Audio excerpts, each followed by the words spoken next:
bienvenue dans l'émission Iron Squid numéro 1. Nous sommes Ponfétude. Comment ça va mon petit Ponf? Bah ça va super bien, d'autant qu'aujourd'hui l'affiche fait rêver. Mais ouais, mais j'en ai rêvé cette nuit. Tout à fait. C'est dingue hein. C'est ça, aujourd'hui nous allons vous caster deux rencontres de la poule A. Il s'agit de Red contre Puma et Todd contre Boxer. Deux grosses affiches qui vont composer le menu de cette première émission. Avant cela, je propose de faire un bref récap sur la poule A. Un récap sur la poule A et même peut-être un récapitulatif sur le tournoi Iron Squid. Tout à fait, et sur la machine à fumer. Ouais. Voilà. Maintenant, c'est le genre de... Voilà, donc maintenant que vous avez compris le principe, la poule A... c'est le genre de petite feature qu'on a. Et d'ailleurs, regardez le magnifique plateau dont on dispose pour cet Iron Squid. Donc merci aux décorateurs qui ont réalisé ça. Ouais. Et donc voilà, donc le tournoi et la poule A, où en est-on? Alors, le tournoi Iron Squid regroupe 18 joueurs sur invitation et 2 joueurs qui se sont qualifiés, figure-toi, grâce au tournoi qualificatoire. On va y revenir un peu plus tard dans l'émission. Et donc, ça va être un tournoi de StarCraft 2 en solo et on vous a préparé un très très gros tournoi. On n'a pas encore vu les parties qui vont se jouer, mais je suis sûr que ça va être un très très bon niveau. Et alors ce tournoi, on va commencer par la poule A effectivement. Donc dans la poule A, quels sont les joueurs qui figurent dans cette poule? Eh bien, nous avons Todd le Frenchie, donc Todd de la team Fnatic, Red de la team Liquid, on a également Puma de la team EG, Boxer, Slayers Boxer évidemment, et Marine King Prime du clan Prime. Donc 5 énormes joueurs des niveaux qui sont comparables mais qui ne sont pas tous égaux. On a un favori qui est quand même MKP. Alors effectivement, Marine King Prime, je pense que de la vie générale, c'est le favori de cette poule. Et ce qui est intéressant dans cette poule, c'est qu'il y a en fait beaucoup de choses à prouver pour chacun des joueurs, y compris pour Marine King Prime. On va commencer par, comme vous pouvez le voir à l'image, donc Slayer Boxer. Slayers Boxer qui récemment a pris le rôle de coach de la team Slayers qu'il a fondé. Slayer Boxer qui est une légende du sport électronique, probablement le premier joueur star au monde du sport électronique. Il est vénéré dans beaucoup de pays. C'est un ancien pro de StarCraft Brood War qui est passé sur StarCraft 2.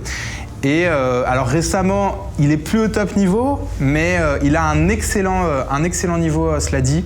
Il a fait quand même un petit tour dans le Codex. Ouais. Ah ouais, c'est clair. C'est-à-dire que il est un peu irrégulier, mais c'est un joueur qui est très créatif et qui est encore capable de, comme tu le dis, de vaincre les meilleurs, quoi. Donc je pense que là-dessus, ça va être très très très intéressant de le voir. On a un Français, et on va pas tarder à voir s'afficher à l'écran. Donc on a un Français dans cette poule, et c'est Todd. Donc Todd, Johan M. Todd, un ancien joueur de Warcraft 3 qui a un niveau top France, mais qui n'a pas encore fait ses preuves dans un gros tournoi international. Donc j'ai vraiment hâte de voir ce que va faire Todd dans cette poule. Donc un joueur Protoss, comme vous le savez tous, et qui va jouer contre Boxer donc, dans cette première émission. On a également Puma, un très gros Terran. Puma, un très gros Terran, donc qui s'était imposé en fin 2011 à la NASL, qui à cette époque avait dit vouloir avoir le titre de meilleur Terran au monde. Alors depuis, il n'a pas fait de grosses performances depuis la NASL, mais ça reste un très très gros Terran coréen. Et j'ai vraiment hâte de voir ce qu'il va nous proposer. Donc un Terran de la team Evil Genius, quelqu'un de très facile à vivre, super sympa, vachement apprécié de ses teammates. Et je pense qu'il va nous réserver du beau jeu. Là, on va le voir jouer contre Ret. Ret, le macro monster comme on l'appelle, puisqu'il a vraiment, il est presque inarrêtable une fois qu'il arrive à 70 drones. Aux antipodes de moment. C'est ça, qui lui est arrêtable tout le temps. Donc, non. En termes de macro monster. Non, en termes de macro monster. En gros. Non, en tout cas, Red qui effectivement qui est un joueur qui aime beaucoup droner, c'est ça que je voulais dire. Voilà. Plutôt que de faire des roachs. Et moment d'ailleurs qui nous rejoindra dans cette émission, donc à la fin du premier BO3, dans la rubrique Moments Move. Et qui est à côté de nous là en ce moment. Le move du moment. Donc voilà. Et donc Red, qui est, comme tu l'as dit, un excellent joueur des Pays-Bas, un joueur Zerg qu'on va voir jouer contre Puma. Et enfin, le dernier de cette poule, et le dernier, mais le favori, donc le 5e, n'est autre que Marine King Prime. Donc un très très gros terrain, un des meilleurs terrains au monde, un des terrains les plus populaires. Et alors qu'on va pas voir dans l'émission d'aujourd'hui, mais qu'on verra dans la suite des matchs de cette poule, où de toute façon tous les joueurs vont se rencontrer. Tout à fait, donc Iron Squid, c'est 4 poules de 5. Les 2 meilleurs de chaque poule sortent en quart de finale et s'affrontent dans un bracket à simple élimination. Et les demi-finales, la petite finale et la grande finale qui seront jouées donc, en live sur scène à Paris le 5 mai 2012. Donc voilà, c'est un peu le concept. Vous pouvez retrouver les émissions Iron Squid tous les mercredis et les dimanches à 21h, de 21h à minuit ou 23h selon la durée des parties, sur www.ironsquid.tv. Les VOD sont également disponibles sur YouTube, également sur le site ironsquid.tv. Et vous aurez aussi du contenu, des making-of, des interviews qui seront eux aussi disponibles sur le site ironsquid.tv. Donc n'hésitez pas à mettre ce site dans vos favoris, ce serait utile un jour ou l'autre. On va passer donc à la poule A. On a fait un bref récapitulatif de la poule A. Je vous propose de passer, avant d'enchaîner à la game, on va passer au best-of des qualifications numéro 1. Donc vous savez que c'était le 22 février, le 22 janvier, pardon, il y a eu la première qualification Iron Squid, donc, qui s'est déroulée donc, online. Je vous propose de passer au best-of, on débriefe là-dessus juste après. Le best-of, c'est tout de maintenant. suite.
Eh bien, on est de retour après donc effectivement avoir visionné ce best-of des qualifications qui ont eu lieu en janvier. Et alors là, on a vraiment été surpris du niveau puisque c'était un tournoi de qualification qui était ouvert au monde entier et qui a vu du top Europe, du top US, du top Corée s'affronter. Donc un tournoi multi-serveur. Tout à fait. Polt, Golden, Oz qui se sont déplacés également. Shine qui a affronté Symbol, donc le vainqueur de ces qualifications numéro 1 en finale. Symbol, est-ce que tu peux m'en dire un peu plus? C'est dans quelle poule est-ce qu'il se retrouve du coup en tant que qualifié? Alors Symbol de la team SCV Life, donc une des 6-7 grosses équipes coréennes qui se retrouve dans la poule B. Certains diront la poule de la mort, mais toutes les poules sont difficiles objectivement. Donc la poule B avec MC, Hydra, Torzane et MVP, donc de très très gros clients, notamment, tous, franchement Torzane, tous. MVP, Hydra, MC. On refera des pronostics. S'il y en a un qui serait peut-être moins favori que les autres, ce serait Hydra, je pense, et Symbol, potentiellement. En tout cas, Symbol qui a fait de très très belles performances dans ce qualifier et qui mérite amplement sa place dans ce tournoi. Tout à fait, une très très grosse révélation. 2 semaines plus tard, c'est le second qualifieur donc, qui s'est déroulé, puisqu'il y avait 18 invités et 2 qualifiés.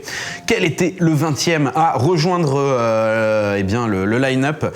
C'est ce qu'on vous propose de vous expliquer juste après ce best-of du deuxième tournoi qualificatoire. On n'a qu'à y aller. Allez, c'est parti. Allez, viens.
Waouh!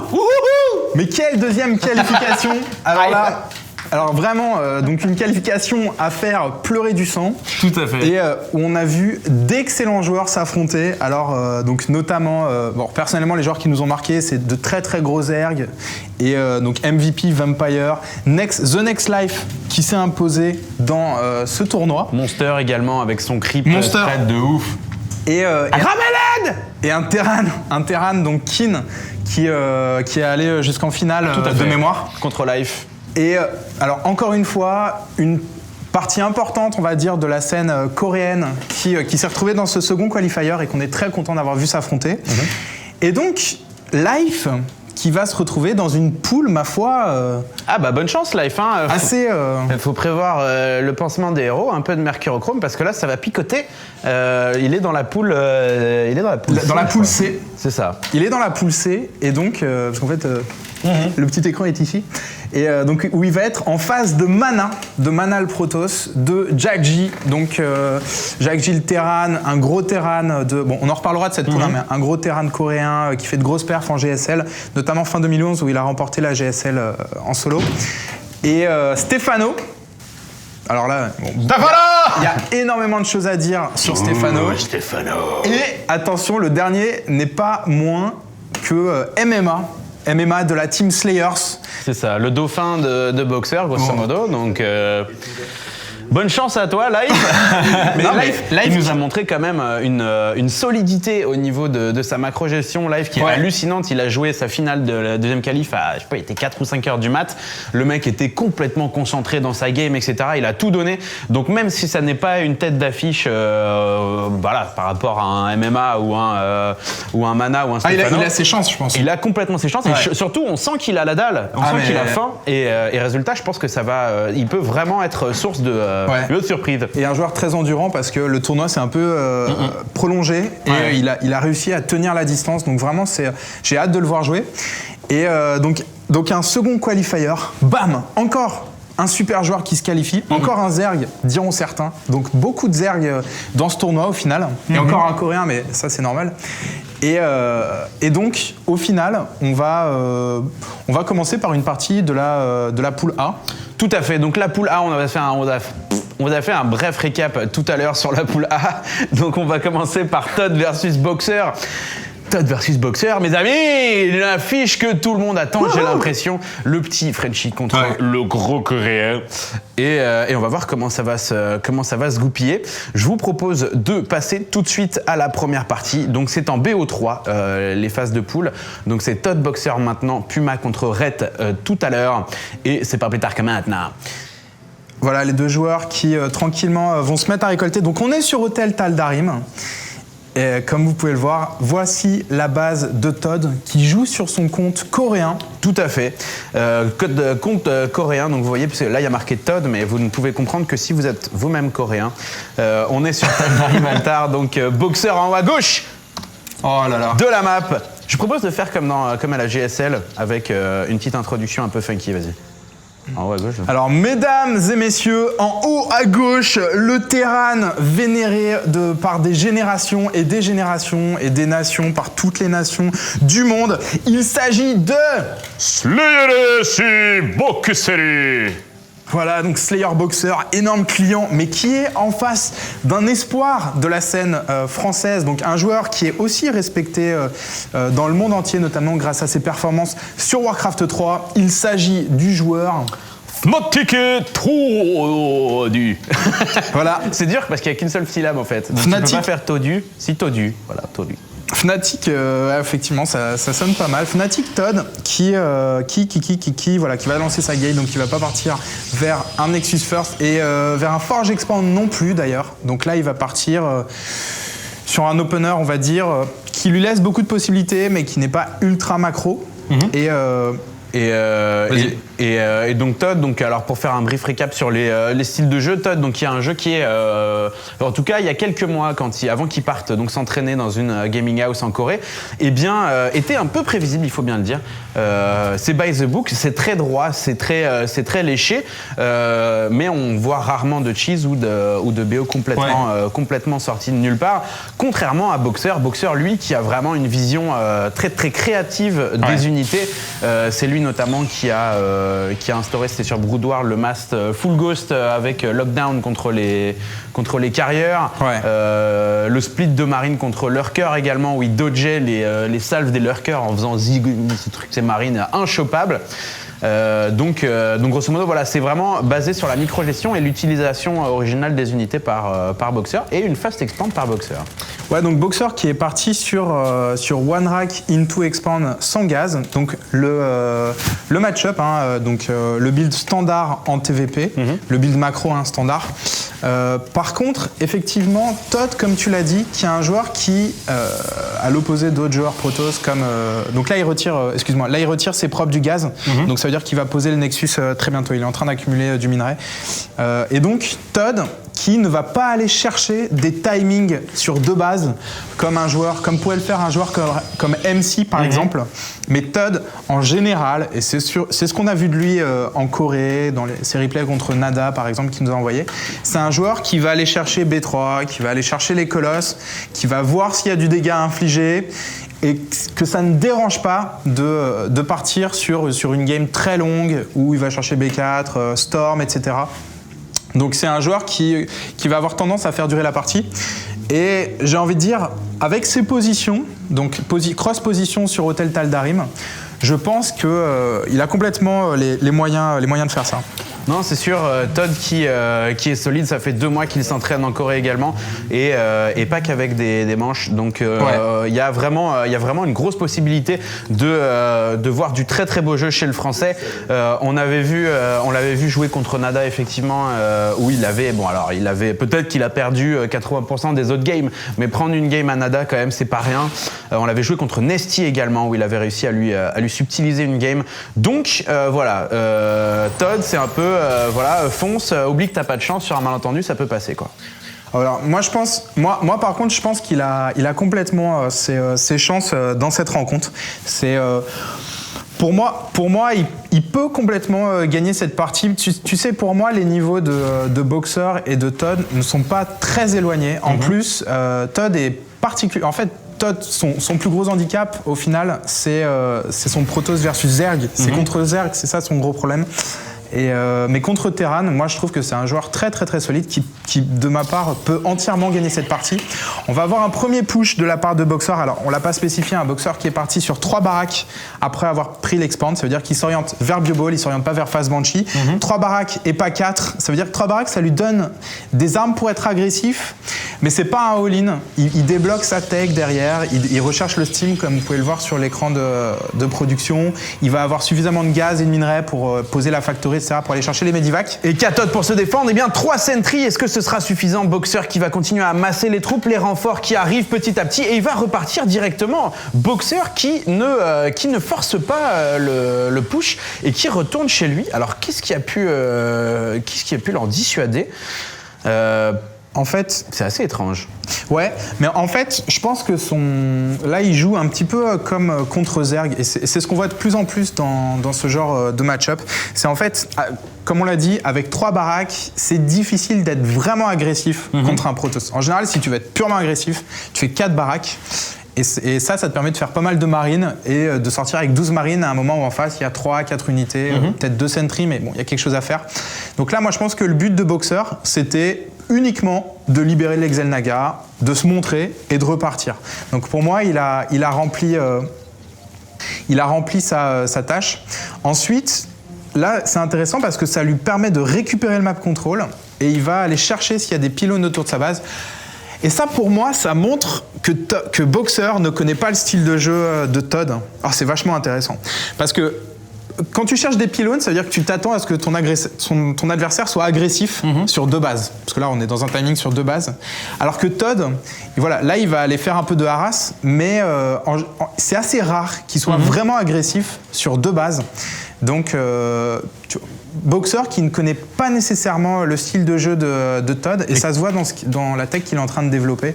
C'est une tech assez généraliste, il va chercher le spatioport, le réacteur, voilà, le steam tranquillement, les upgrades doucement. Et le push de Todd ici qui va être reposé, les 4 sentries qui vont essayer de choper un joli grab de SCV. Ces SCV là ne s'en iront pas, ils s'en marrent. Et Todd qui vient donc ici de choper pas mal de troupes. On a quelques îlots qui ont été warpés, 7 SCV et la station orbitale qui vient d'être levée. C'est catastrophique pour le joueur Terran, tellement de minerais qui part en fumée. Et la bioball finalement qui va arriver, le prisme de transfert qui s'en va avec ses kills. C'est une très très belle opération de la part du Terran, du Protoss, pardon. 9 récolteurs tués en une demi-seconde. Boxer ne connaissait pas le style de Todd, et bien là il a une meilleure idée de ce qui peut lui arriver dans le visage. Ouais, alors là il y a quelque chose d'intéressant, c'est Todd qui vient de poser le Batacoloss. Si tu peux confirmer, il me semble que j'ai vu le Batacoloss, il me semble qu'il l'a posé. Ah non, non, donc d'accord, autant pour moi. Il ne part pas vers Coloss et il va partir directement vers Storm. Alors Storm, c'est plus lent à débloquer que les Colosses. Mais il a infligé des dégâts, il pense qu'il peut repousser la prochaine attaque et il choisit de partir directement vers Storm, notamment parce qu'il a scouté qu'en face, Boxer était parti sur Medivac et pas sur Ghost. Ouais. Donc il sait que ça va être possible d'infliger des dégâts avec ses Archons et ses Hauts-Templiers. Et là, les Hauts-Templiers, s'ils sont warpés au bon moment, qui pourraient complètement feedback ces 2 Medivac, même s'il ne les tuera pas. En tout cas, attention, le feedback qui n'est pas loin, le drop de Boxer qui arrive dans la main de Todd. Boxer qui n'est pas content, qui veut lui montrer que lui aussi peut dropper des unités derrière ses lignes de minerais. Cependant, très peu de probes qui ont été perdus. Le feedback sur les Medivac et le push de Boxer qui va faire beaucoup moins de dégâts malheureusement pour lui. Et à part du temps de minage donc qui aura été perdu, là, eh bien, économiquement, c'est pas le même résultat. Mais bon, la pression est là. Le deuxième drop ici directement dans la B2 de Todd. Est-ce que Todd va le voir celui-là? Celui-là, Todd est beaucoup moins réactif et il va commencer à perdre des unités tout simplement. Le deuxième dropship ici qui va redropper dans la main. Le double front de Boxer qui va faire du dégât ici. Et cette fois-ci... Ah, ou pas tant que ça, hein. Ouais, il les a récupérés dans ses Medivac au sud-est de la map, voilà. Mais effectivement, il a infligé des dégâts. Au niveau income, on en est à 42 récolteurs, plus les mules, contre 50 pour le Protoss. Donc pour moi, on va dire relativement équivalent au niveau des récolteurs. Au niveau de l'armée, 89 contre 92, c'est pas net. Après, si on rentre dans le détail, j'ai vu des sentries se faire sniper ici, donc ça c'est une très bonne opération de la part de Boxer. Il y a 3 sentries qui sont tombés, si je me trompe pas. Et Boxer, ah tiens, là il y a quelque chose d'intéressant. Boxer, voilà, qui vient de scouter le timing de B3 de la part de Todd. Et regardez la barre de production de Boxer. Boxer ne construit pas. Ok, il vient de le lancer, autant pour moi. Bon, il ne construisait pas, de 3e CC, donc ce qui aurait laissé croire qu'il allait partir sur un timing de base. Mais non, donc Boxer... Qui accepte la macro game, hein. Qui accepte la macro game, en fait. Todd qui lui fait « Veux-tu macro gamer, mon ami ?» Et lui dit « Écoutez-moi, mon petit sœur, eh bien pourquoi pas. Partons macro game. » Et partons Ghost, High Templar, etc. Donc les deux joueurs qui s'accordent pour partir sur une partie longue. Et pendant ce temps, c'est toujours le prisme de transfert de Todd qui continue à faire du dégât. Un petit Zilot ici qui est parti choper le SCV. Et encore une fois, un Arras, une petite pression à base de Zilot cette fois-ci. Oh là là, une attaque du français. Une attaque du français dans la ligne de minerai de Boxer. Voilà, un VCS qui tombe. Le temps de minage qui est perturbé. Et là, vous pouvez voir sur la minimap que l'armée de Boxer n'est pas en train de faire demi-tour. Et là, je pense qu'il part pour une grosse attaque. Il part pour la sanction, là. Hein. Effectivement, là, c'est soit il fallait revenir pour choper ces unités, et bien soit on contre et on essaye de punir son adversaire. L'armée de Todd qui est légèrement supérieure, la population en tout cas, à celle de son adversaire. On a quand même beaucoup de population. Les High Templars qui sont ici en position ont-ils Storm? Ils n'ont pas encore Storm qui n'a pas été recherché. Donc les High Templars exclusivement pour la répercussion sur les Medivac. Donc on va voir comment ça va se goupiller pour notre ami Frenchy. Mais voilà, pas encore de Storm et j'ai pas l'impression qu'il veuille partir sur Storm. Hein. Ouais, alors pour l'instant, il n'y a pas de Storm n'a pas été recherché. Est-ce que tu peux effectivement, il n'a pas été recherché, donc il s'en sert uniquement pour feedback. En même temps, comme il est sur 2 bases, voilà, il vient de récupérer sa 3e base. C'est assez logique, mais c'est une façon plutôt originale de défendre. Les Ghosts qui avancent, les Ghosts qui vont faire des EMP. Oh joli répercussion ici sur 2 Ghosts, les 2 Ghosts de Boxer qui vont devoir repartir en arrière. Le rip-up de Boxer, comme vous pouvez voir sur la minimap, qui s'approche de la base du Frenchy et c'est parti, joli force feed, une dizaine de marines qui sont bloquées et l'armée de Boxer qui font 132 pop contre 164 pour le Frenchy. Ouais. Et alors, comme il a tué le prisme de transfert, vous pouvez voir sur la minimap tous les renforts qui passent à l'attaque. Boxer qui va attaquer, qui n'a plus besoin de défendre puisqu'en face il n'y a plus de prisme de transfert. Et ma foi, Todd qui défend pas mal. Il y a beaucoup de dégâts de zone. Boxer qui essaye de micro-gérer, mais là ça devient très difficile de micro-gérer contre tout ça. Voilà, tous les Medivac qui tombent. Les Archons contre le Archon Colosse contre Bioball, ça fait énormément de dégâts. De plus, si Todd décide de rechercher Psystorm, ça va faire encore plus mal, tout simplement. Todd qui a réussi à temporiser jusqu'à avoir la technologie nécessaire, et là qui est en train quand même de ratiboiser son adversaire. Hein. Il l'a ramassé jusqu'au milieu de la map, et on va voir ce qu'il va lui faire dans sa main, mais ça risque d'être pas joli quoi. Mais c'est vraiment incroyable ce qui est en train de se passer. Le joueur français qui est devant. et qui est en train progressivement de s'imposer. Ça se voit au compte de population, hein. Donc on est à 100 de population pour le joueur coréen contre 174 pour Todd. Et si cette B3 de boxeur tombe, eh bien je pense qu'il en sera fini de lui. Voilà le Ghost qui tombe, le hit and run, mais malheureusement le Guardian Shield va protéger un maximum les ilotes. Joli. Oh GG Todd. GG. Magnifique. Todd qui s'impose. Excusez-moi, ça sortait un peu du cœur. Mais Todd qui s'impose contre Boxer. Magnifique win de la bonne André. Waouh. Qu'on n'aurait vraiment pas donné gagnant sur ce coup-là. Mais voilà, Todd qui nous apprend qu'il n'a pas chômé pendant ces 2 mois de training intensif en Corée. Et il prend une game à l'empereur, c'est hallucinant. Donc on va voir comment est-ce que Boxer va se retourner sur sur la deuxième partie. On se retrouve juste après une courte page de publicité. Eh bien, on est de retour donc à la fin de cette partie entre Todd et Boxer, où on a vu le joueur français s'imposer. Tout à fait, s'imposer 1-0 contre la légende. Alors on va voir, est-ce que Todd va réussir à transformer l'essai, ou alors est-ce que Boxer va revenir et lui rappeler un peu qui c'est qui poutre. C'est ce qu'on va voir tout de suite sur la deuxième partie. Je vous propose de lancer la deuxième game. D'ailleurs, la deuxième game. Et oui, c'est parti. C'est la deuxième game, c'est parti. Voilà. Voilà, on est sur Antigua Shipyard avec Boxer à gauche en terrain rouge et Todd à droite en Protoss bleu évidemment. Donc voilà, Antigua Shipyard, une map à peu près aussi grande que Tal'Darim, quoique un peu plus petite. Je crois que tu allais dire autre chose, mais effectivement donc une map très grande. Où on va voir les deux joueurs s'affronter. Alors, on est sur la version... alors, si je ne me trompe pas, on est sur la version GSL où il n'y a que des cross-positions. Et alors, on pourrait voir une partie macro dans ce match-up. Pas nécessairement. Il y a des cheese qui sont possibles, il y a des agressions rapides qui sont possibles, notamment de la part du joueur Terran en principe. Enfin, le Protoss aussi peut être agressif, mais encore une fois, ce n'est pas du tout le style de jeu de Todd en fait. Donc, c'est vrai que en fait, je viens de faire un parallèle. Todd, qui a utilisé donc le prisme de transfert avec donc des sentries. On avait vu contre Nada faire exactement la même. Et en stream, je l'avais vu également utiliser le prisme Nelson, comme on l'appelle maintenant dans le milieu, pour encore une fois dropper sur la pente et faire du dégât en début de partie. C'est-à-dire que j'ai l'impression que Todd a remarqué qu'il manquait d'atouts dans son jeu en début de game pour faire du dégât. Et systématiquement, j'ai l'impression qu'il part sur prisme, sentry et machin. Donc on va voir si c'est un truc qui va reproduire ici.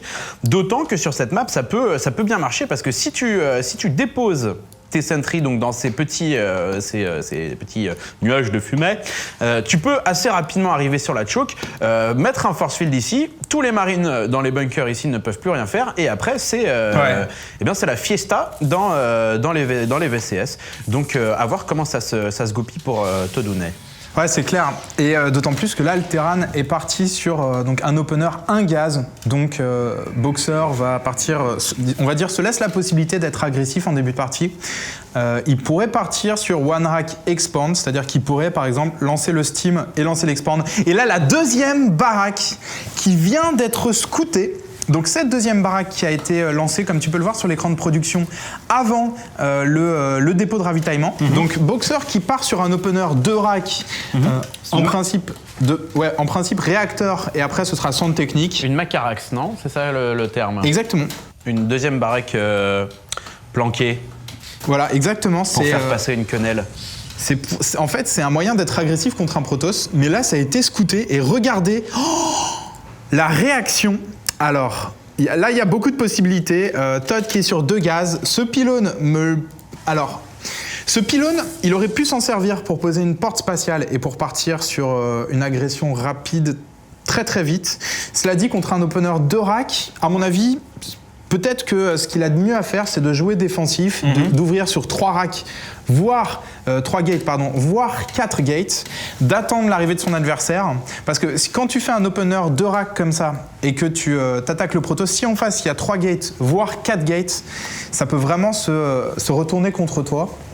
Mais alors là, voilà, là on a 2 gates supplémentaires qui ont été posés par le bon Todd. Donc là, j'ai une bonne nouvelle pour toi, Ponf. Le joueur français qui est complètement prêt à l'agression de son adversaire. Tout à fait, il a l'information. Boxer, lui, qui doit à tout prix infliger du dégât à son adversaire. Et il est parti, un maraudeur, bientôt avec l'obus incapacitant. Les marines ici qui sont présents au niveau de l'armée. On a un maraudeur, 5 marines, 21 VCS, 25 probes pour Todd, un stalker et une seule sentry pour se défendre. Et le deuxième command center qui vient d'être lancé. Donc peut-être que ce pylône, finalement, va servir à Todd de peut-être warper 2-3 zilotes pour aller tacler son adversaire dans le dos. Ou pour lui couper sa retraite. Donc les unités du joueur Terran qui vont être scoutées, il est attendu. Alors là, il va voir que le Nexus vient d'être posé. Là, il va voir que c'est... Alors ça, c'est très très très bien joué de la part de Boxer. Boxer qui a vu que le Nexus venait d'être posé. Dans ce timing, c'est un 3-gate expand, forcément. Boxer qui back instantanément, qui n'essaye pas de poser un bunker, de poser quoi que ce soit. Il sait que là... Voilà, en face, il y a 3 gates, il ne peut pas infliger de dégâts. Avec 2 racks. Donc avec 2 racks, voilà, c'est pas possible. Donc moi, je le trouve très très réaliste. Et alors derrière, bien évidemment, il avait posé son 2e CC. Et il va partir sur Steam, une 3e rack qui est posée. Donc moi, je trouve que c'est un très très très bon choix de partir sur 3 racks, c'est-à-dire de ralentir la course aux upgrades le plus en attaque, par exemple, de ralentir la course au Medivac ou au Ghost, mais de rajouter des baraques. Parce qu'en fait... On est sur Chantier Naval d'Antigua, qui est une carte qui est très très très ouverte au final, où il y a peu de relief, et où en fait l'armée Terran est peu vulnérable au force field, si on la compare à d'autres cartes bien plus escarpées, comme Crossfire par exemple. Et donc, je trouve que c'est un excellent choix de partir sur beaucoup d'infanterie. Donc voilà, pour l'instant, en tout cas, il est très clairvoyant dans sa prise de décision. Et une fois de plus, Todd qui va partir sur ce maudit prisme de transfert. Nelson qui va donc bien nous rejoindre pour ce début de game. Et là, il pourrait faire pas mal de dégâts. Toute l'armée de Boxer qui est dans sa B2, un force field ici. Et voilà, comme on l'a dit, il y a beaucoup de dégâts à faire sur les VCS. Todd qui va partir à l'assaut, le prisme de transfert qui va bientôt se finir. Et alors, va-t-il pointer un peu la défense de son adversaire? Je ne sais pas. Vous avez vu tout à l'heure un petit VCS ici qui attend sournoisement son heure, tout simplement. Ouais, pour scouter la B3. Pour se jeter sur un zilote comme ça. Tiens, t'as plein d'intestins sur le visage maintenant. Comment tu fais, hein? Et là, pendant ce temps, le petit Nelson, le prisme de transfert, qui va venir warper directement dans la main de Boxer. Alors, Boxer l'a-t-il vu? Boxer le sent-il? Eh bien, c'est ce qu'on va voir. En tout cas, il va falloir se défendre. En tout cas, là, il a de la réussite, Boxer, parce que toute son armée est en bas. Et si Todd avait warpé en haut et bloqué la choke, ça aurait été définitif. Pendant qu'on a un VCS qui vient scouter, les 2 forges qui ont été ajoutées, les sentries qui vont choper des VCS. Et voilà, qui vont poser leur 4 force field. Ça a permis, on va dire... Non, il n'a pas vraiment récupéré d'informations là-dessus, Todd. Il a un peu perturbé le minage. Et instantanément, la contre-attaque, si on peut montrer le milieu de la map, Todd qui va devoir s'enfuir là-dessus. Voilà, un zilote pour un maraudeur, le genre français qui est en train de back. Le bouclier qui va bientôt se finir pour les marines. Boxer qui a une armée qui va être assez évoluée. On a l'obus incapacitant qui est recherché. Pas du grade pour l'instant, mais voilà, le bouclier plus obus incapacitant, ça peut faire. Et le steam également. Le steam qui va renverser complètement la balance. Va-t-il passer? Oh, qu'est-ce que c'est bien joué! Qu'est-ce que c'est bien joué de la part de Todd! Regardez, Todd qui attend l'autre partie de son armée qui est dans le prisme de transfert, donc qui va de façon préventive, qui va bloquer sa choke. Et là, voilà, maintenant il a toutes ses troupes. Et peut-être que le timing de Boxer est passé. Et je tiens à signaler que ce qui a déclenché l'attaque de Boxer, c'est d'avoir scouté les 2 forges, si on peut se mettre dans sa vue. Voilà, il a vu les 2 forges en construction. Donc il a compris que c'était autant d'unités en moins de la part de Todd, que Todd allait lancer des améliorations. Et il allait avoir un timing de faiblesse, où il n'allait pas avoir le plus 1 d'attaque et le plus 1 de défense, et où c'était intéressant de l'attaquer. Donc c'est ce qui a déclenché cette attaque, en fait, de la part du joueur coréen. Et là, on va partir sur une agression frontale, j'ai l'impression. Les sentries de Todd qui vont pouvoir découper l'armée de son adversaire. Attention, Todd qui n'est pas réactif. Finalement, le bouclier gardien qui est lancé, mais de grosses pertes chez le Protoss. Le Protoss qui se défend comme il peut. 80, la pop qui est à peu près équivalente des deux côtés. Pendant ce temps, le prisme de transfert qui va revenir faire quelques dégâts. Le harass, l'op-pressing de Todd qui continue. Et vraiment... Todd qui développe son jeu avec ce prisme et c'est assez sympathique de le voir justement contrer nos prédictions puisque on avait dit que Todd était un peu prévisible et jouait vachement sur le match-up, les Colosses, ensuite les High Templar, ensuite nanana. Et bien on voit qu'en fait il arrive à maintenir la pression chez son adversaire pendant toute la partie et c'est probablement ce qui déstabilise Boxer à ce niveau-là. Ouais, c'est clair. Et là, ça fait 2 fois qu'il part sur Haut Templier et Archon plutôt que Colosse. Donc, on va avoir des pylônes qui vont venir se faire sniper. Voilà, le dropship, mais Boxer et Ozages, ces ilotes ne vont pas pouvoir infliger beaucoup de dégâts. Alors, est-ce que le joueur Terran va choisir de prendre la fight? Todd qui n'est pas prêt. Où sont les force fields? Les force fields qui sont finalement lâchés. Todd qui était dans la main de son adversaire, probablement en train de faire du dégât. Et toute l'armée de Todd qui vient de chuter. Malheureusement, Boxer qui rentre dans la base de son adversaire. Je pense que Todd va pouvoir s'en sortir. Mais combien de VCS, combien de récolteurs tués? 6 VCS tués par Boxer pour l'instant. Le push qui fait mal, qui fait très très mal. Ouais. Et pendant ce temps, Boxer qui macro tranquillement, qui continue les améliorations et qui va réussir à sauver 3 Medivac. J'ai l'impression que Todd ressort quand même victorieux de cet affrontement. Bah, il défend. Pour l'instant, les deux joueurs qui sont au coude à coude. Et voilà, donc Todd qui va retenter un drop. Alors, je tiens à signaler qu'il y a eu pas mal de focus des sentries, en fait, de la part de Boxer. Ce qui fait qu'il n'y a plus que 2 sentries dans l'armée de Todd. Et là, alors là, cette fois, il faut sauver le prisme de transfert, mais ça va pas être possible. Et voilà, donc les 2 ilotes qui vont tomber. Et ça c'est intéressant. Donc sur la dernière partie, le fait de sniper le prisme de transfert, ça avait déclenché une attaque de la part de Boxer parce qu'il savait qu'il n'était plus menacé chez lui. Donc par exemple, ce qui serait intéressant de voir, c'est si là, Todd relançait, faisait ce que peu de joueurs font, de joueurs Protoss, c'est à la perte de ton premier prisme de transfert, d'en relancer un second, quitte à retarder les colosses ou whatever, ou les observateurs, et de relancer un second prisme de transfert pour rester agressif vis-à-vis du Terran. Donc on va voir c'est ce qu'il va décider de faire. En tout cas, Todd qui lance une B3. Et un deuxième complexe robotique et les colosses qui vont faire leur entrée dans la composition d'armée du français. Boxer, le coréen qui continue son map control tranquillement. Et là on est sur la vision de Todd. Todd qui a posé des pylônes dans la map, qui a posé pas mal de pylônes, qui va voir le timing de prise de B3 comme tu l'as dit de Boxer. Et là, on en arrive à une phase de la partie où les joueurs, on va dire, savent qu'ils ne peuvent pas s'attaquer en fait. C'est un petit peu, c'est comme à la balle aux prisonniers. Voilà, c'est la comparaison que je cherchais. C'est comme à la balle aux prisonniers. Et vous êtes plus que 2, et chacun se met à l'autre bout du terrain. Et là, vous ne pouvez plus vous attaquer. Et que font les joueurs dans ce cas-là? Une fois qu'ils ont identifié cette situation, eh bien, ils posent B3. Puisque je peux pas t'attaquer, autant que je me renforce. Et autant que ça soit utile, effectivement. Voilà, donc c'est un petit peu la balle aux prisonniers. C'est ça, et on attend la phase béret du coup, où les deux vont devoir forcément aller choper le truc au milieu. Le béret de l'autre. C'est ça. Et Dauphin, dauphine. C'est ça, dauphin, dauphine. On est en mode old school aujourd'hui. C'est ça. Balle aux prisonniers. Un seul viking pour contrer les 2 colosses de Todd. Un seul viking, il va falloir qu'il soit super powerful, ce viking qui balance des nukes avec ses lance-missiles tout simplement.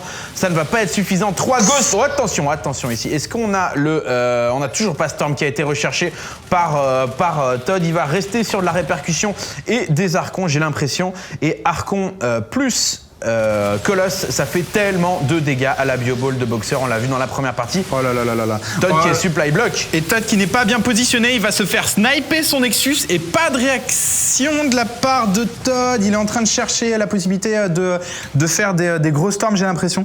Mais là, le joueur coréen qui va prendre un avantage énorme. Il vient de supprimer la B3 de son adversaire sans être inquiété. C'est juste gratuit là, il a juste chopé 600-700 de minerais.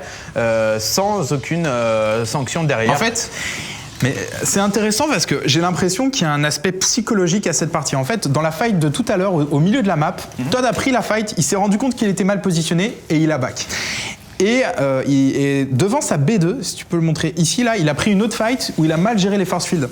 Et j'ai l'impression que ça a marqué Todd, en fait. Et il est un petit peu inquiet. Là, je le sens un peu inquiet dans cette partie. Et au moment où Boxer en a profité pour pusher sur sa B3, Todd a hésité à y aller, tu vois. Il se sent un petit peu dans une situation un petit peu faible. En tout cas, c'est comme ça que je ressens son état d'esprit. Et c'est pour ça qu'il n'est pas intervenu. Mais là, il va falloir qu'il se remette dans le bon état d'esprit très très rapidement. Parce que le joueur Terran est en train de prendre l'avantage. Peut-être que Thermolance va le lancer là-dessus. Quand il aura cette amélioration, la bioball de son adversaire lui fera nettement moins peur. On va commencer à avoir pas mal de colosses pour Todd. Un troisième colosse en production. Ici, Boxer qui se rend compte qu'il y avait un petit pylône à choper depuis le début de la game. Et alors que le son arrive sur le plateau, c'est magnifique. Et pendant ce temps, les deux joueurs qui vont macro, le +3 en attaque chez le Terran qui va bientôt être recherché. Pendant ce temps, Todd qui recherche son +3 également. Donc c'est vraiment deux armées au top qui vont se mettre sur la gueule dans quelques secondes. Est-ce qu'on peut voir si Boxer a vu les deux complexes robotiques de Todd? Est-ce qu'on peut... Non, là il y en a un plus haut. Et est-ce qu'il a vu le second? Il en a vu un ici et attention la souris qui ne est... Bon, je pense qu'il a vu le deuxième, d'accord. Ouais. Donc là, je trouvais que c'était bien joué de la part de Todd, parce que Todd, en fait, en snipant cette caserne, cette factory plutôt, a montré deux colosses. Deux colosses, pour 20 minutes de jeu, c'est pas beaucoup. Donc quand tu montes deux colosses, en principe, en face, il se dit, bon ça va, il a que deux colosses, je m'arrête sur les Vikings. Donc au niveau mind game, c'était bien joué, mais en fait, Boxer a vu qu'il y avait deux complexes robotiques, donc que Todd sortait les colosses 2 par 2. Et c'est pour ça qu'il est en train de faire des Vikings 4 par 4. Et on se retrouve si on met le compte d'unité, on se retrouve à 9 Vikings contre 4 colosses. Donc il n'y a pas encore assez de Vikings, mais voilà, là il va y en avoir assez. Et personnellement, donc bon, on sait que le late game 200 de pop contre 200 de pop, Terran contre Protoss, c'est beaucoup une histoire de positionnement. Et de MP et de Storm. Mais au niveau composition d'armée, je tiens à signaler que le joueur Terran, sa composition d'armée est parfaite. Parce qu'en général, tu vas avoir 3 Vikings par colosse adverse. Donc là, il n'est pas très loin, voilà, 13 pour 5 colosses. Et il a pas mal de ghosts, il a 9 ghosts. Donc il a vraiment une très très belle composition d'armée. Et là j'ai peur pour Todd qui n'a toujours pas recherché Psystorm et qui va s'en sortir sans les Psystorm. Je comprends pas pourquoi il recherche pas Psystorm. Ce serait un tel bonus contre la bioball de son adversaire. Enfin s'il les place bien, tout ça saute, ça fait du popcorn et puis on passe à la suite quoi. Donc il est à mon avis, il est un petit peu inquiet parce qu'il a vu qu'en face, il y avait beaucoup de ghosts. Mais est-ce que ça vaut le coup d'en faire? Eh bien, je ne sais pas. La concave qui est meilleure pour le joueur Terran. Les Vikings qui passent à l'attaque. Les EMP, des EMP partout. Grosse EMP de la part de Boxer sur l'armée de Todd. Un Medivac ici qui n'est pas vidé. Boxer qui s'en rend compte du joli hit and run. Cependant, la composition d'armée de Todd qui est quand même assez balèze. Les Archons qui tankent et qui vont se débarrasser de la bioball. Les Vikings qui ne sont plus d'aucune utilité. Boxer qui doit rentrer chez lui tout de suite. Et Todd qui en profite pour prendre B4, ce petit filou. Donc Todd qui a très très bien réagi sur cette fight ici. Les Vikings qui vont temporiser. Boxer qui va également poser probablement B4 d'ici peu. Mais on a vu voilà les deux joueurs qui sur cette fight étaient à peu près au même niveau au niveau de la micro-gestion. On est à peu près... Ah non quand même, on a quand même un avantage au niveau de la population chez Boxer. Et on n'a plus de colosses. On a donc tous les colosses, je sais pas si tu as vu, les colosses se sont fait sniper. Sniped le colosse. Voilà, sniper par les 15 Vikings. Et d'ailleurs, il relance. Alors ça c'est un peu curieux parce qu'il a déjà 10 Vikings. Bon, ok, on va dire c'est par sécurité, il veut passer 10 à 14.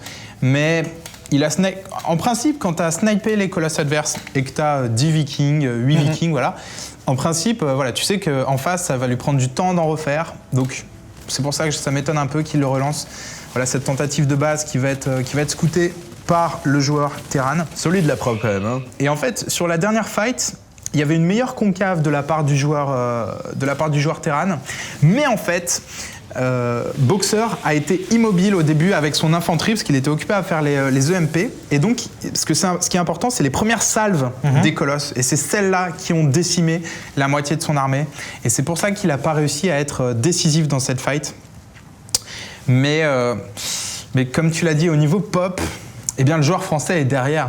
Effectivement, 140 de population contre 177. Et que fait la France quand elle est derrière? Elle recherche Petit Storm. Ah mais elle l'a oui. pas fait là. Eh non, malheureusement. Donc on va voir comment Todd va s'en sortir sans cette amélioration qui est un véritable cadeau fait aux Protoss tout de même. Mais voilà, après, voilà, Todd, s'il l'a pas recherché dans la première game, dans celle-là, c'est qu'évidemment, ça fait partie de son plan de jeu et qu'il n'en a pas besoin. Ces Archons et les Colosses qui vont faire beaucoup de dégâts également à la Bioball. Et pendant ce temps, c'est Boxer qui va venir se sucrer cette petite B4 pour Todd. Alors combien de dégâts? Est-ce qu'il va réussir à s'en débarrasser? Je ne sais pas. Pendant ce temps, au milieu de la map, c'est Todd et Boxer qui se cherchent, tout simplement. Le meilleur positionnement déterminera probablement la win sur cette fight. Boxer qui a 50 de pop de plus que son adversaire. Pendant ce temps ici, les dégâts qui sont toujours infligés. C'est parti, les Vikings qui se débarrassent très rapidement des Colosses. Les Archons en contact et cette fois-ci Boxer qui a beaucoup trop. Le joueur français qui s'incline dans cette partie contre Boxer. Boxer qui égalise. On est à 1 partout entre les deux joueurs. Donc c'est vraiment une partie d'anthologie. Et ma foi, on va en arriver à la dernière partie, la partie décisive. C'est ça, les deux joueurs qui sont remplis du sang de son adversaire et qui doivent maintenant porter l'estancade finale sur le bougre. Tout à fait. Qui de Boxer ou Todd remportera ce premier match de la poule A tout simplement? Eh bien, nous le découvrirons ensemble juste après une petite page de publicité. À tout de suite. Bonjour à tous et bienvenue dans cette première émission Iron Squid entre Todd et Boxer. Un partout. Pouvait-on rêver d'un scénario meilleur que celui qu'on a aujourd'hui? Non. Bah non, on ne peut pas. Cette nuit, j'ai rêvé de cette partie. Oui. Mais j'ai pas rêvé mieux. Non. T'as rêvé en dessous et après là. Donc voilà, on est un partout. Donc ok, on me dit Chash en régie. Du coup, je regarde Chash, mais en fait, c'est Dorian. Voilà.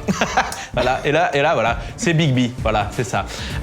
On est donc parti pour cette troisième partie du BO3. Boxer contre Todd. On va jouer sur Terminus Re. Et j'ai vraiment hâte de voir comment ça se passe. On vous rappelle que donc Todd a gagné la première game sur Hôtel Taldarim.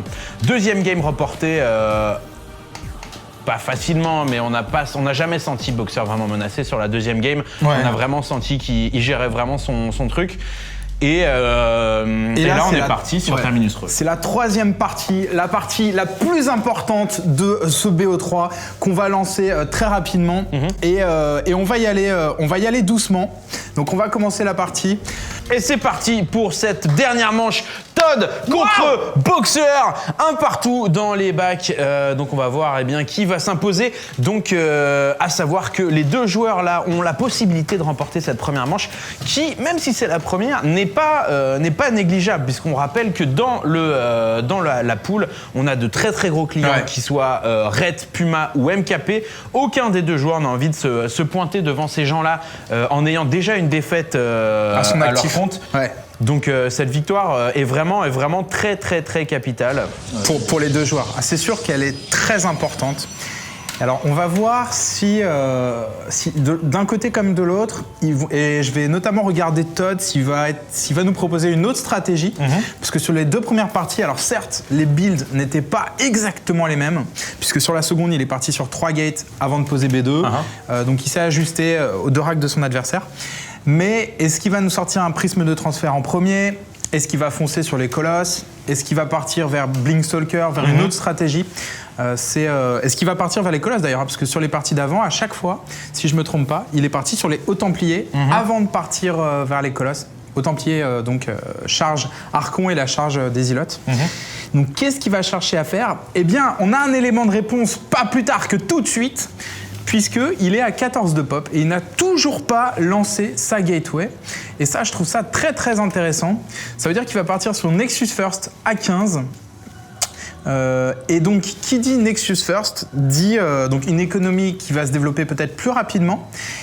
Et je trouve ça assez surprenant qu'il soit prêt à prendre ce risque alors que la partie a tellement d'enjeux. Parce que Nexus First, c'est risqué en Protoss. Bah effectivement, si tu ne scoutes pas double Rax ou ce genre d'agression rapide, tu peux très bien te faire get back en mode terrible damage.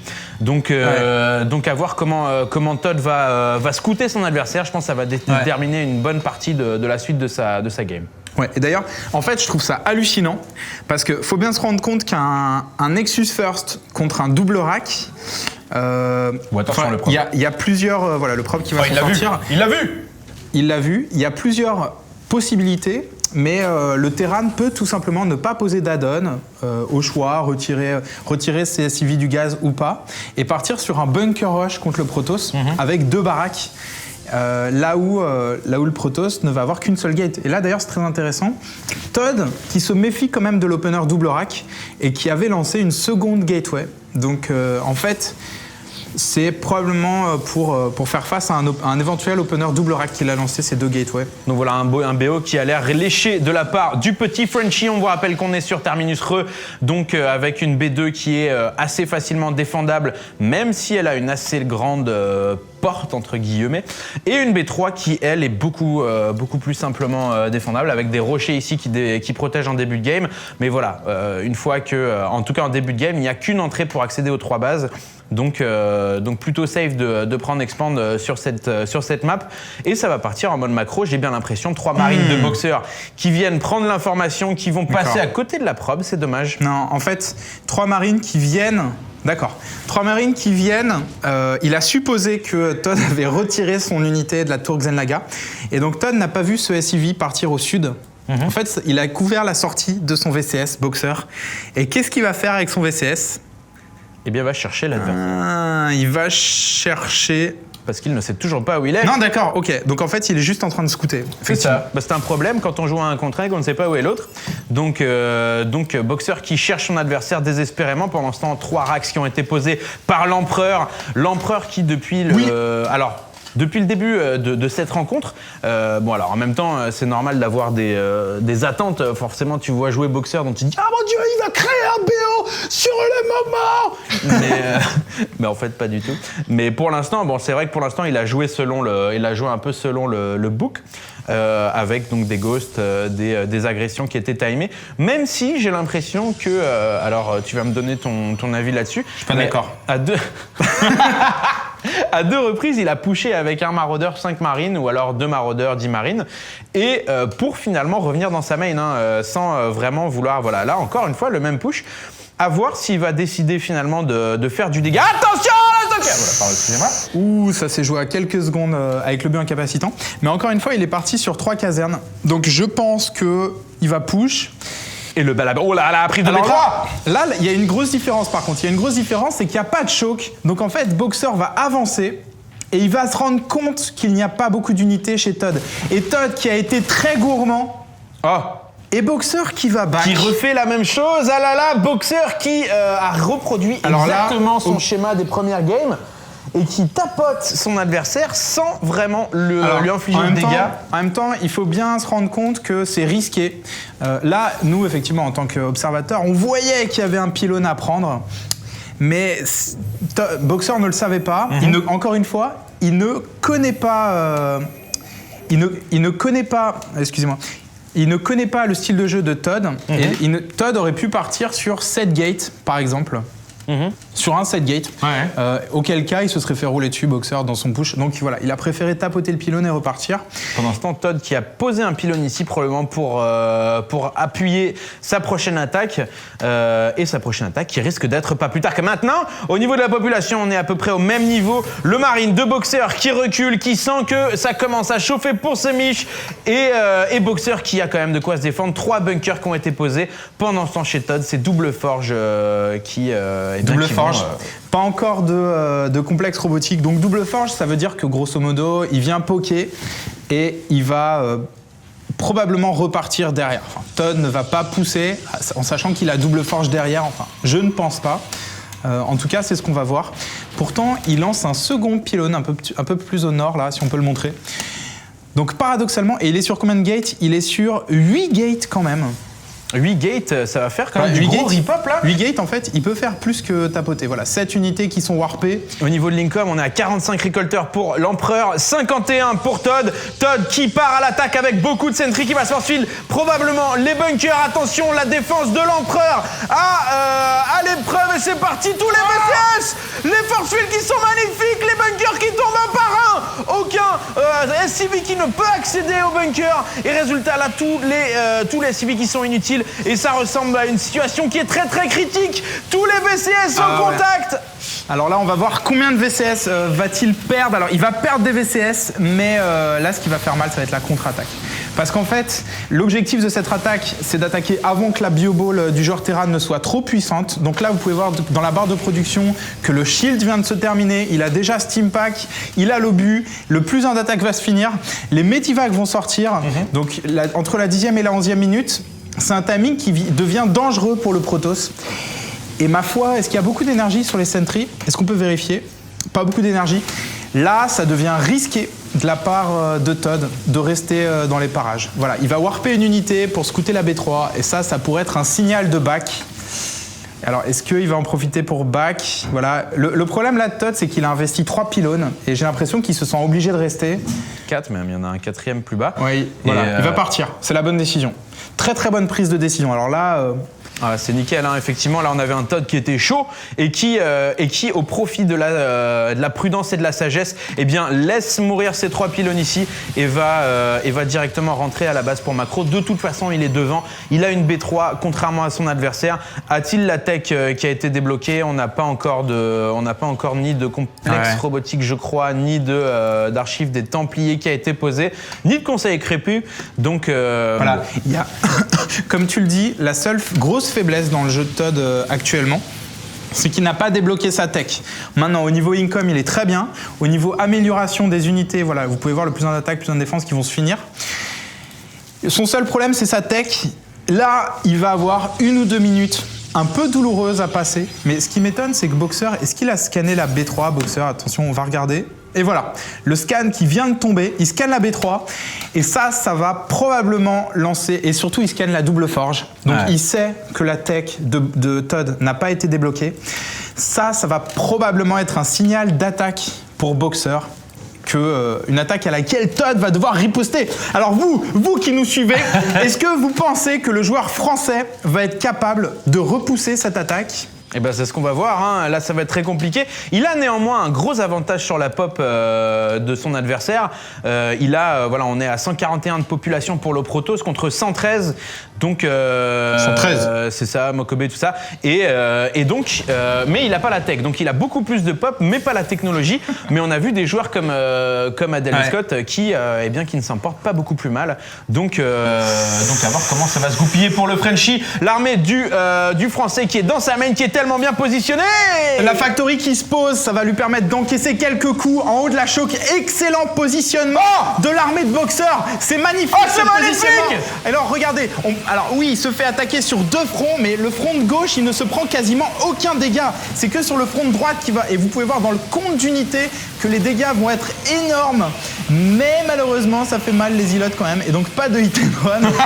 Pas possible du hit and run. Alors c'est dommage parce que c'était très très bien pensé.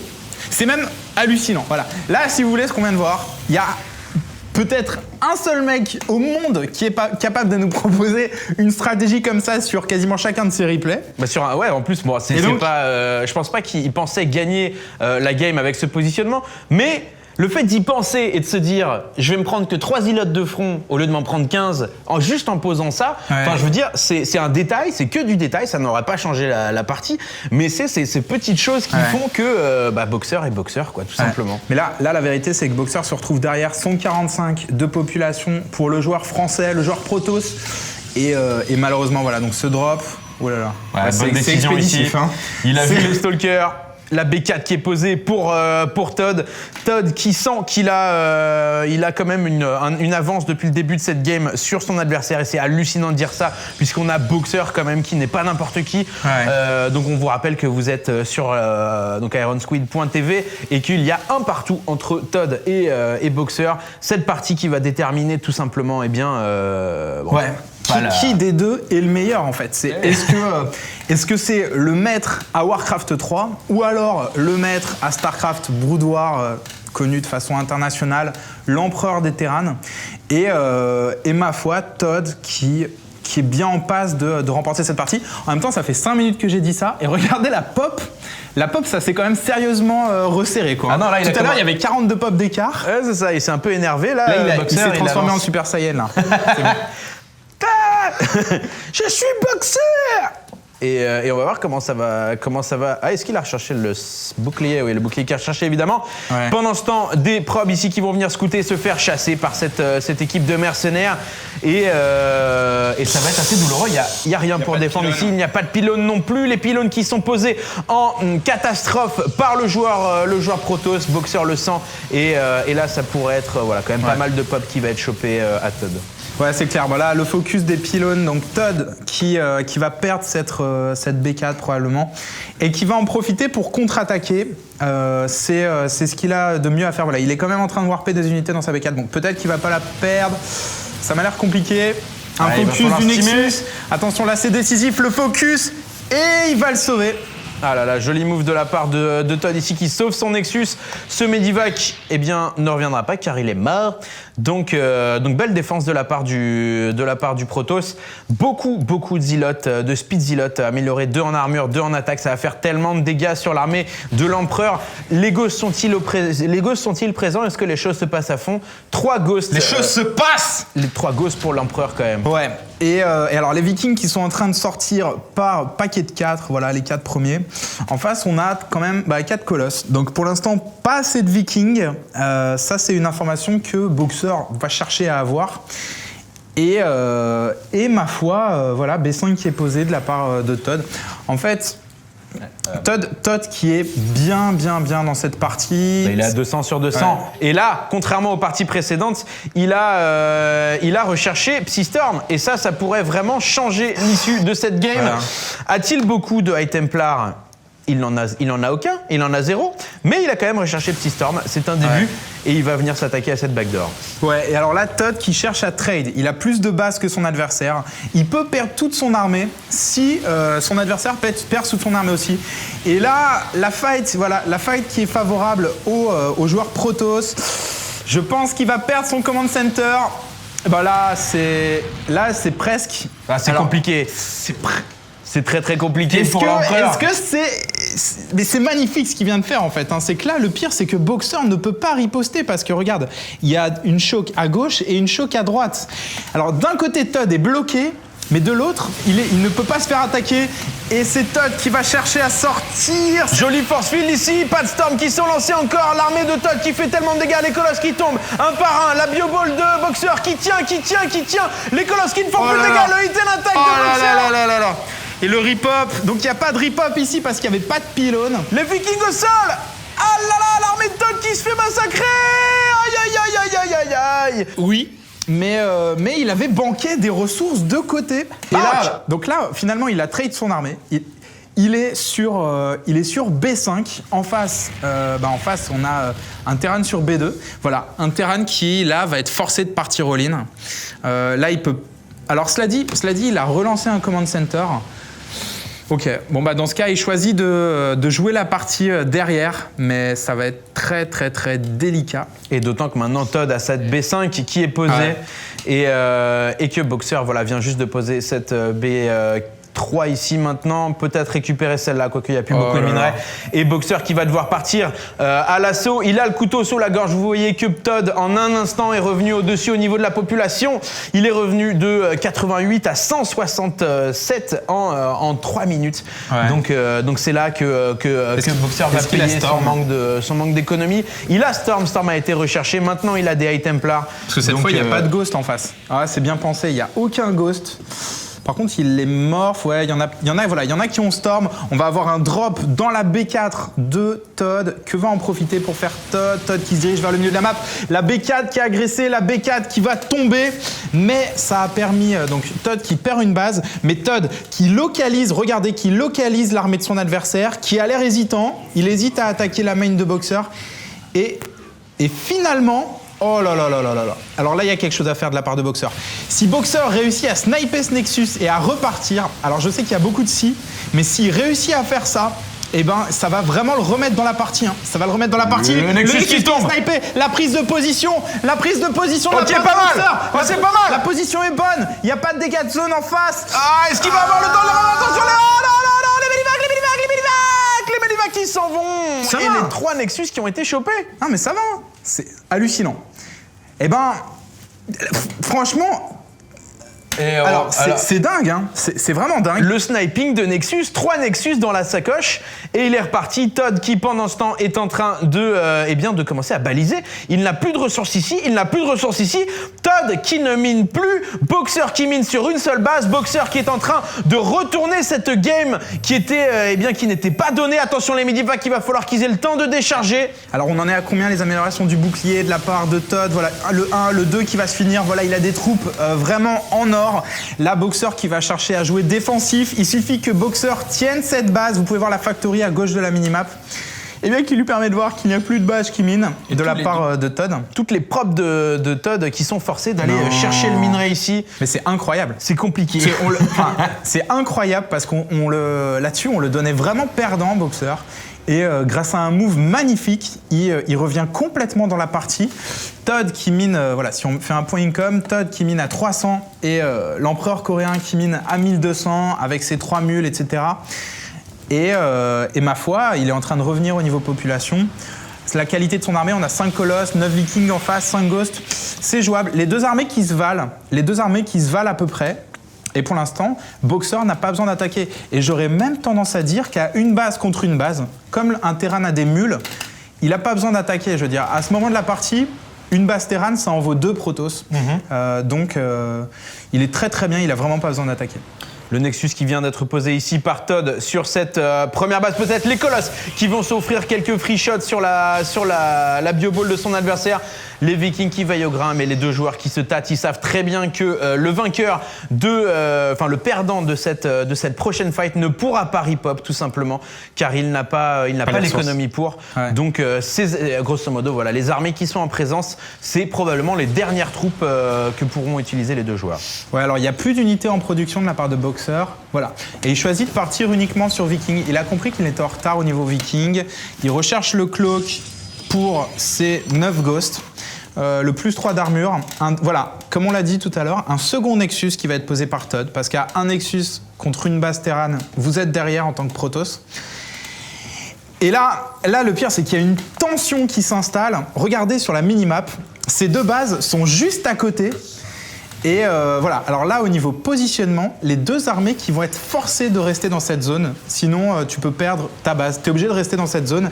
Et ça va être uniquement une question de concave là-dessus. Qui va avoir la meilleure concave? Qui va avoir le contrôle de la Xel'Naga qui est là?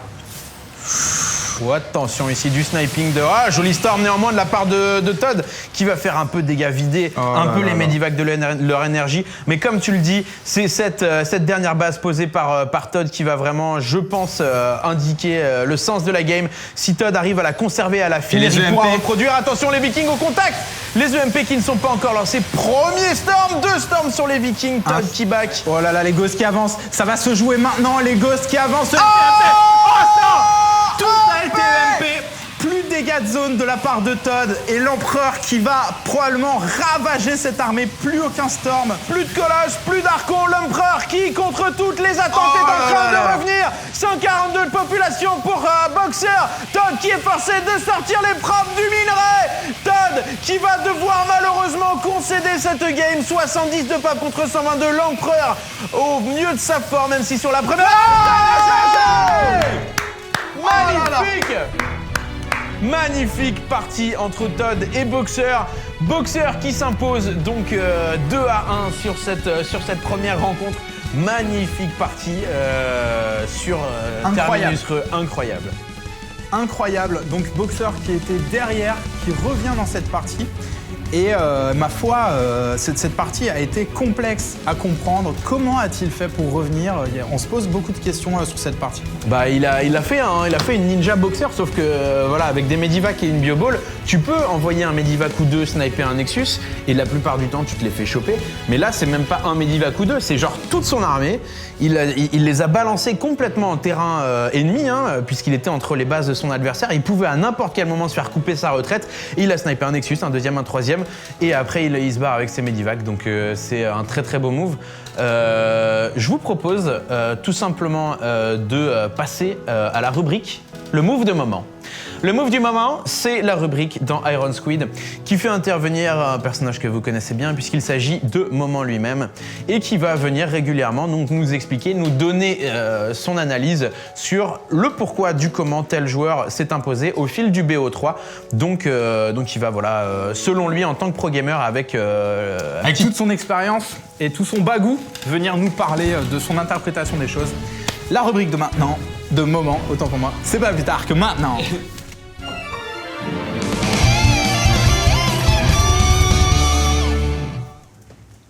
Le move du moment. Donc voilà, alors à un moment donné, il y a une porte qui doit s'ouvrir sur ce plateau, on ne sait pas exactement quand On l'a ça jamais arrive. ouverte. Bravo maman. Ouais. Comment ça va l'ami? Ça va bien? Tranquille. Comment allez-vous? Bien et toi? Bah, j'ai vu votre analyse et ça me fait un peu chier. D'accord. Vous avez fait vraiment du très bon boulot. D'accord. Et donc il y a des trucs, non mais vraiment un bon BO3, des bons commentateurs.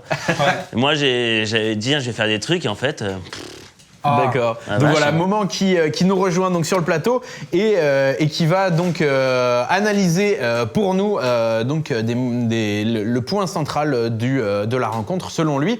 Donc on verra. Bah voilà, je te propose de nous livrer ton analyse. Alors Todd Boxer. Moi je vais prendre les manettes. D'accord. Ok, Donc, pas de non, problème. je vais prendre ma chaise. Ok. Une magnifique chaise qui va être utilisée aussi par quelqu'un d'autre. Donc le respect de m'asseoir à la même chaise que ce monsieur qui va venir plus tard. Et donc en fait, oui. Donc comment vous avez ressenti cette game? Parce que ce BE3 était vraiment extraordinaire. C'était des belles games, des retournements de situation. Et Bah, la Boxer sur la fin là, qui nous a quand même montré quelque chose d'assez hallucinant. Est-ce que toi, t'as une analyse oui, j'ai quelques Dis-nous analyses. le fond de ta pensée. Le fond de ma pensée, c'est que la première game, Todd, il a gagné. Enfin, on va dire avec quelques erreurs de Boxer et tout, mais il a Très gagné. bonne analyse. Non, mais c'est analyse rapide, ça va être la troisième où je vais analyser plus la deuxième. En tout cas, la première, t'as bon. Ouais, c'est pas dur. Mais de toute façon, je fais. La deuxième, c'est notre cher Todd qui fait quand même quelques erreurs. Et donc Boxer était du début à la fin devant. quelles erreurs par exemple? Il avait pas eu les bons moves, les bons mouvements, les bons BO. Après, faire le même BO après de la première game, bon, ça fait vraiment. Ça surprend pas, quoi. Donc, il était déjà préparé. Et la troisième, c'est une game où honnêtement, Todd, il a été. On va regarder des trucs et Todd, il a été devant jusqu'à presque la fin. C'est-à-dire, il a fait des moves extraordinaires, comme quand je vais essayer de mettre au point. Alors, on a lancé le replay. Oui. On a lancé le replay de cette partie, de cette troisième partie. Et effectivement, la question que tout le monde se pose, c'est comment est-ce que l'empereur a réussi à revenir dans la partie, quoi. Tout simplement, déjà, quand ils sont partis, bon, je vais faire les petits, trois petits moves assez rapidement, 4. C'est le premier move où en fait, il va attaquer rapidement, on va voir, il faut que je fasse attention, où il va essayer d'agresser à ce moment-là, je vais accélérer. Donc là, il agresse, c'est-à-dire que Slayer, il sait pas pour l'instant, on peut voir directement, il sait pas qu'il a B3. C'est-à-dire que là, il va jouer super défensive, il va avoir pas peur, là, il sait qu'il y a la B2 parce qu'il a fait un petit move. Et là, comme vous avez dit, il a fait des bons force field, il a un bon aggro, il a dit je vais attaquer, je vais l'agresser, je vais le prendre, à dépourvu. Et donc là, finalement, qu'est-ce qui se passe? C'est que Slayer Boxer n'a pas B3. Là, il perd quand même, il a perdu à peu près 8 SCV, mais il perd tellement de temps de minage que là, pour l'instant, il est bien Todd. Il a juste peur de la contre-attaque et tout. Mais là, il joue avec le temps. Plus le temps passe, là, maintenant, plus il gagne. Là, il est bien, Là, il est très très bien. Là, pour l'instant, c'est le même moment où tu dis, là, quand il va voir la B3, quand il va voir qu'il n'a pas pris la B3, il faut qu'il recule. Et en fait, c'est exactement ce qui se passe. C'est que là, Todd, il sait pas s'il a la B3 ou pas. Et il sait qu'il faut qu'il agresse parce qu'il peut gagner la game si Boxer avait pris la B3, donc il avait moins de minerais pour les unités. Et donc là, pour l'instant, tout s'est bien passé. Donc là-dessus, vous avez dit exactement ce qu'il fallait dire. De toute façon, vous êtes des pros. Vous êtes des pros. Banco. J'ai dit, merde, putain, alors qu'est-ce qu'on gagne? Bah, vous avez gagné quelque chose. Donc là, il voit la B3, il recule. une petite éjaculation j'ai de fumée, oublié ça. Ouh, il y a la fumée, on la voit pas, mais La c'est pas fumée grave. pour Boxer. Allez, wouh. Donc là, tout ce qui s'est passé, c'est que, bon, je vais répéter ce que vous avez dit, c'est qu'ils agressent, hop, il recule, il attaque et il va reculer. Alors que Slayer Boxer, dans sa tête, c'est que, ok, on va souffler. Donc c'est que, ok, Slayer Boxer, dans sa tête, tout simplement, c'est Todd, pour lui, il a pas B2. C'était une sorte de chisoline, une sorte super agressive. Il faut que je fasse que je vais voir ce qu'il a. Je vais essayer de voir si je dois attaquer ou si je dois défendre ou qu'est-ce qu'il a. Et là, il y a le timing où vous êtes tombé pile dedans. C'est le timing où je vais scanner la B3. Ouais. Le scan exact. Et le entre scan la B3. parfait, Ouais. en gros. Ouais. Alors là, si tu peux mettre pause. Je vais mettre pause direct. Est-ce que, Je peux pas mettre pause, mais je vais la mettre pour comme les ça. puristes, Oui. est-ce que tu penses pas que ces deux forges n'auraient pas dû être à cet endroit-là, en fait? Parce qu'en fait, ce scan a révélé la totalité de l'information. Enfin, je sais pas ce que tu en penses, Oui, mais la oui. totalité de l'information dont Boxer avait besoin. C'est-à-dire, est-ce qu'il y a B3 et qu'est-ce qu'il fait de son gaz à court terme, on va dire? Qu'est-ce qu'il fait de ses ressources à court terme? Et le fait, voilà, il a eu de la réussite sur le scan, mais le fait de voir et la B3 et les deux forges, il y avait beaucoup d'informations. Mais oui, mais il faut se mettre dans la tête de Todd ou du Protoss. C'est que si tu mets ces forges, Dans la main. dans la Ouais. main, si tu la mets exactement, on va la montrer. Tu la mets ici, tu te fais complètement sniper. À chaque fois, il y a des drops parce que le terrain multitask, drop, attaque devant, derrière. c'est sûr. Et tu peux perdre les deux forges et des fois tu peux perdre la game parce que tu perds Ouais. les double upgrades. Tu dois refaire les forges. Des fois, tu la refais pas parce que finalement, tu fais d'autres Ouais, trucs. les et chrono ça peut boost se et faire. tout, ouais. Et donc Ouais. finalement, le mettre ici, c'est-à-dire que si tu perds ces forges, ça dit que tu vas perdre ta deuxième base. Si tu perds ta deuxième, t'as perdu la game, quoi. En principe, ouais, Voilà. t'as perdu. Donc c'est pour ça que Exact. bon, c'est vrai que d'un autre côté le scan a été exceptionnel. Le truc c'est que c'est peut-être le scan qui lui fait peut-être mettre encore plus en arrière. C'est parce que là à ce moment-là il voit ça, il voit deux forges, il voit que ça marche les deux forges, il voit le Nexus, la B3, donc il se dit attends mais il se prend pour qui là? Il joue greedy, je vais dropper, double dropper. Et enfin même triple, il va mettre tous les unités ici, exactement comme vous avez dit. Il met sa factory ici pour voir s'il y a des pylônes ou pas, ou s'il peut dropper deux fois pour tout mettre. Le truc c'est que Todd il était prêt à attendre et hop comme tu as dit exactement bah bim. Ouais, mais il Là, s'attendait pas. Il s'attendait pas à ça, mais bon la factory qui se met là pour se mettre à côté et pas se faire circle pour pas qu'il arrive à tout monter. Donc là-dessus Todd quand on voit ça, Todd il est vraiment là il est Là, devant. mais là, 52 pop il game, d'avance. 52 pop d'avance, il a B3, il prend B4 à gauche. Là enfin Slayer il est dans la merde, il fait même des Boxer, ouais. Enfin, ouais, j'avais dit quoi? Slayer Boxer. Et là vraiment, il est complètement à merde. Donc là franchement, à partir de ça on se dit Todd il peut pas perdre. C'est ça. Et là- Mais que s'est-il passé du coup? Bah, il s'est passé un truc où on va dire, là, il y a une autre move que je vais montrer rapidement. C'est le move où il va tuer la B3 de Boxer. Et là, à ce moment-là, donc il n'y a pas de storm. Et là, il s'est dit, je vais prendre cette base. Si je tue ces bases et tous ces SCV, et là, et tout perdre ses unités, bah là, il est vraiment bien. Là, il tue comme vous l'avez dit exactement. Il tue la base, il tue 20 SCV. Et là, à ce moment-là, il est en train d'attendre, il est en train de bloquer, il bloque ici. Il se dit, j'attaque pas maintenant, il faut que mes storms soient prêts, il faut que je sois prêt pour limite switcher. Donc je fais 2 photons, je fais mes upgrades, donc j'attaque pas tout de suite. Donc j'attends, je gagne un peu le temps, je suis à 200 de pop, mais je préfère amasser l'argent. Et là, à ce moment-là, bon, je vais essayer de direct attaquer. Je vais peut-être perdre tout, mais il faut que le terrain perde le maximum possible. Ouais. Parce que si je perds tout et qu'il perd rien, là, il est dans la merde. La contre-attaque va être ouf, quoi. C'est vrai. Effectivement, donc la Todd qui va perdre toutes ses unités, mais qui aura pris une base, qui a encaissé 2600 de minerais, 1400 de gaz. Il peut rip-up, contrairement à Boxer qui a 100 de minerais et 400 de gaz, quoi. Voilà. Et qui est en train de muler à mort sur sa B2, mais bon, une fois, dès qu'il n'y aura plus les mules. Donc là, à ce moment de la partie, Todd il est devant. On voit qu'il a cette base. Ouais. On voit que là, il récolte encore ici, alors que Slayer il récolte juste sur 2 minerais et 2-3 autres ici. Donc là, à ce moment-là de la partie, c'est là où le move en fait, c'est pas le move du moment parce que finalement, Slayer Boxer s'est dit, il faut que je fasse un truc parce que si je fais frontal, je perds. Si j'attaque direct chez lui, je perds. Il faut que je fasse un truc pour que lui, il fasse l'erreur. Parce qu'en fait, c'est ça. Si Dodd fait l'erreur, il la perd. Donc il fait limite même pas une seule erreur, c'est 2 erreurs de suite. C'est-à-dire que là, il va faire drop. Donc on va voir exactement. Là, il y a le double drop qui va arriver, le triple drop. Todd, on va se mettre à sa vision parce qu'il avait perdu. Et là, il va attaquer. Et là, il voit le drop ici. Donc là, il dit, bon, c'est pas grave, je vais contre-attaquer directement. Et finalement, là, il voit directement qu'il hésite et il repart là. C'est-à-dire que soit il contre, soit il vient, mais il fait pas les deux en même temps, il sait pas, donc il perd du temps. Le temps qu'il perd, c'est que. À c'est là- hésiter. là, En fait, hésiter. son erreur, c'était son hésitation. Oui, c'est son hésitation. Mais le problème, c'est pas ça, c'est que c'est une des erreurs qui l'a fait perdre. C'est-à-dire que là, quand tu es là, tu sais que le terrain, il a beaucoup de medivac, c'est que tu vas perdre ses bases, il faut que tu go chez lui. Il faut que tu fasses le trade base. Il faut que tu arrives. Tu lui dis, tu me tues ça, mais moi je vais tuer ta main, toutes tes productions, et quand je vais t'attaquer frontal, qu'il te reste plus rien, je vais te Toi, détruire. tu penses que finalement Todd, en revenant ici défendre, et en plus en se viandant, hein, puisque Oui, il mais va, on peut le montrer.